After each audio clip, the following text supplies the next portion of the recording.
이 시간 함께 보실 하나님의 말씀은 잠언 22장 22절에서 29절 말씀입니다. 잠언 22장 22절에서 29절까지 말씀 보도록 하겠습니다.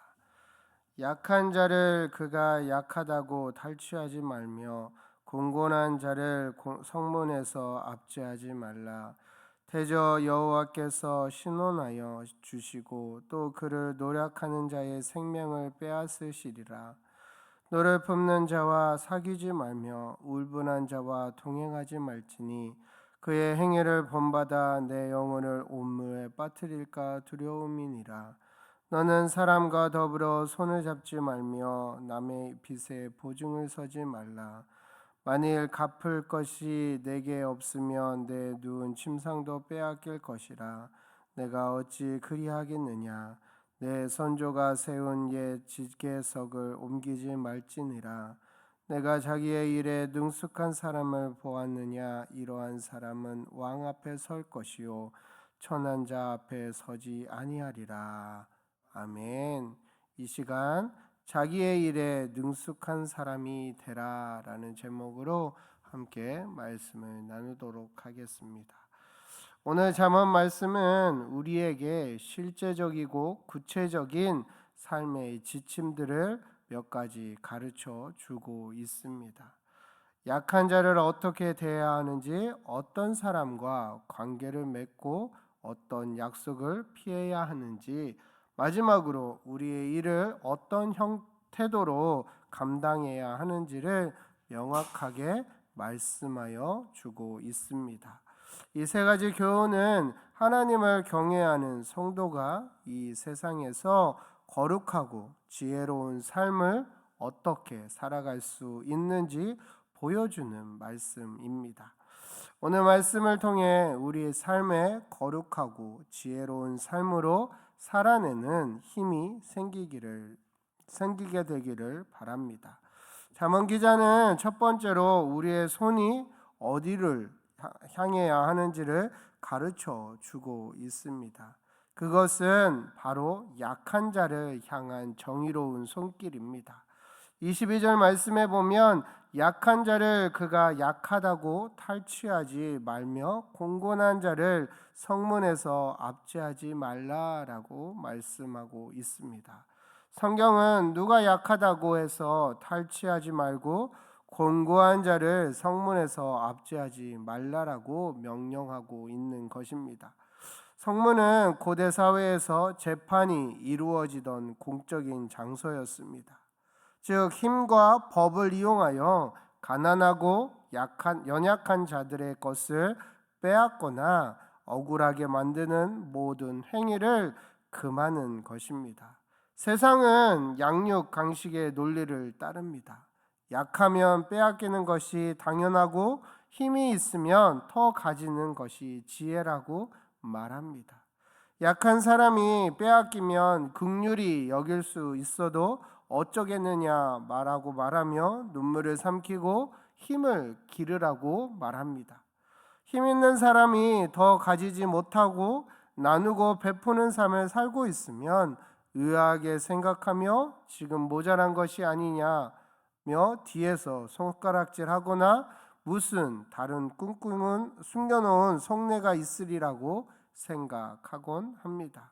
그러나 하나님의 말씀은 정반대입니다.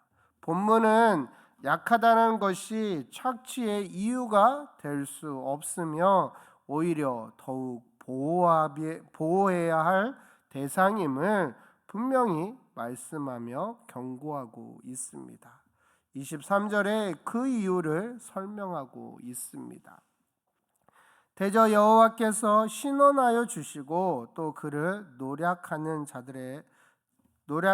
자의 생명을 빼앗으시리라. 아멘. 이유가 너무나도 명확합니다. 신원하여라의 뜻은 가슴에 맺힌 원한을 풀어버리다입니다. 하나님께서 그들의 가슴에 맺힌 원한을 풀어주신다라는 것입니다. 그들의 편에 서서 대신 싸워주신다라는 것입니다. 억울한 자, 가난한 자들에게는 그들을 변호해 줄 변호사가 없고 그들을 지켜줄 힘이 없지만 하나님께서 친히 그들의 변호사가 되시고 재판관이 되어 주신다라는 것입니다. 이것이 약한 자들에게 가장 큰 위로이며 동시에 그들을 억압하는 자들에게는 가장 무서운 경고의 메시지이기도 합니다. 그래서 하나님을 두려워하는 사람이라면 결코 약한 자를 함부로 대할 수 없습니다. 더 무서운 것은 하나님께서 약한 자를 탈취하고 억압하고 노력하는 자의 생명을 마침내는 빼앗아 가 버리신다라는 것입니다. 사랑하는 성도 여러분, 우리의 가정과 직장과 공동체 안에서 나보다 약한 위치에 있는 사람을 어떻게 대하고 있는지 잠시 돌아보기를 원합니다. 나의 만족과 유익을 위하여 그들의 희생을 당연하게 여기고 있지는 않으신가요? 하나님께서 그들의 편에 계심을 기억하며 정의와 긍휼의 손을 내미는 우리 모두가 되기를 바랍니다. 잠언 기자는 두 번째로 우리의 발걸음과 관계가 어디를 향해야 하는지 가르쳐 주고 있습니다. 24절에서 25절 말씀을 함께 읽어보도록 하겠습니다. 노를 품는 자와 사귀지 말며 울분한 자와 동행하지 말지니 그의 행위를 본받아 내 영혼을 올무에 빠뜨릴까 두려움이니라. 아멘. 말씀에서 특별히 피해야 할 행동에 대해서 경고하고 있습니다. 그것은 노를 품는 자, 즉 분노를 쉽게 터뜨리고 마음속에 울분을 품고 살아가는 사람들입니다. 왜 하나님께서 이런 사람과 사귀거나 동행하지 말라라고 말씀하고 있는 것일까요? 25절에 그 이유를 영적인 관점에서 말씀하고 있습니다. 바로 내가 노를 품는 그 사람의 행위를 본받아서 내 영혼까지도 올무에 빠뜨릴까 두려워하기 때문입니다.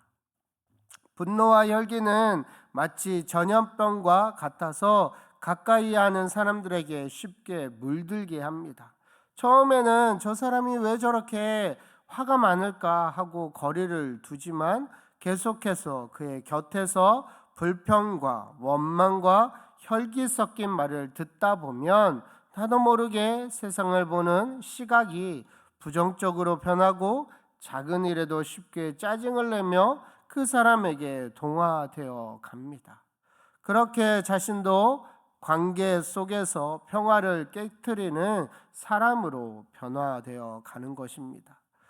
본문은 이것이 단순히 성격이 변하는 수준이 아니라 영원히 올무에 빠지는 일이라고 경고하고 있습니다. 올무는 짐승을 잡을 때 쓰는 덫입니다. 한번 빠지면 헤어나오기 힘든 치명적인 함정이고 헤어나오려고 발버둥 치면 칠수록 더 심하게 옥죄어 올 뿐입니다. 분노의 사람과 동행하는 것은 평강과 온유라는 성령의 열매를 잃어버리고 다툼과 미움이라는 죄의 올무에 우리 영혼을 스스로 밀어넣는 것과 같은 어리석은 것입니다. 사랑하는 성도 여러분, 나의 가장 가까운 친구 그리고 내가 매일 대하는 사람들은 어떤 사람들인가요? 그와의 만남이 내 마음에 평안을 주고 있으신가요? 아니면 분노와 불안과 불평만이 남아 있으십니까? 우리의 영혼을 지키기 위하여 지혜로운 관계의 거리를 설정하는 것이 우리에게 필요합니다. 무엇보다 내가 그런 사람이 되지 않도록 늘 자신을 고찰해야 합니다. 마지막으로 잠언 기자는 우리의 일하는 손에 대해서 말씀하고 있습니다. 28절 29절 말씀을 읽어보도록 하겠습니다. 내 선조가 세운 옛 지게석을 옮기지 말지니라. 내가 자기의 일에 능숙한 사람을 보았느냐? 이러한 사람은 왕 앞에 설 것이요 천한 자 앞에 서지 아니하리라. 아멘. 지게석은 토지를 경계하는 경계를 표시하는 돌입니다. 이것을 몰래 옮기는 것은 이웃의 재산을 훔치는 탐욕적이고 부정한 행위입니다. 지게석을 옮기지 말라라고 말씀하고 있는 것은 하나님께서 세우신 그 질서를 존중하고 정직한 방법으로 살아가는 말씀입니다. 이러한 정직함의 기초 위에 29절은 성실함과 더불어 능숙함을 요구하고 있습니다. 29절에서 능숙하다라는 말은 단순히 재주가 좋다라는 의미를 넘어서 맡겨진 일에 부지런하고 신속하며 책임감이 강한 태도를 포함하고 있습니다. 자기 일에 능숙하다라는 것은 꾀가 많아서 일만 잘하는 것을 의미하지 않고 주위 사람들까지도 아우를 수 있는 탁월함을 말하는 것입니다. 하나님께서는 우리가 주어진 일상의 일터와 가정과 교회에서 성실하게 그리고 능숙하게 주어진 일을 감당하기를 원하십니다. 그 결과는 왕 앞에 서는 것입니다. 이것은 단순히 세상적인 성공을 보장한다는 의미는 아닙니다. 자신의 자리에서 능숙하게 그리고 묵묵히 최선을 다하는 성실함은 하나님께서 반드시 귀하게 보시고 그 사람을 높여서 영향력 있는 자리에 세우신다라는 것입니다. 우리 일터는 돈벌이 수단이기 이전에 우리의 성실함과 정직함을 통해서 하나님께 영광 돌리는 삶의 예배를 드릴 수 있는 현장이라는 것입니다. 사랑하는 성도 여러분, 오늘 드려진 말씀, 약한 자들을 향한 긍휼의 마음, 지혜로운 관계를 맺는 분별력, 그리고 맡겨진 일에 대한 성실함, 이 세 가지가 적절히 균형을 이룰 때 우리는 세상 속에서 나는 물론이고 성도를 온전하게 하는 그 일에 주님의 통로로 살아갈 수 있게 될 것입니다.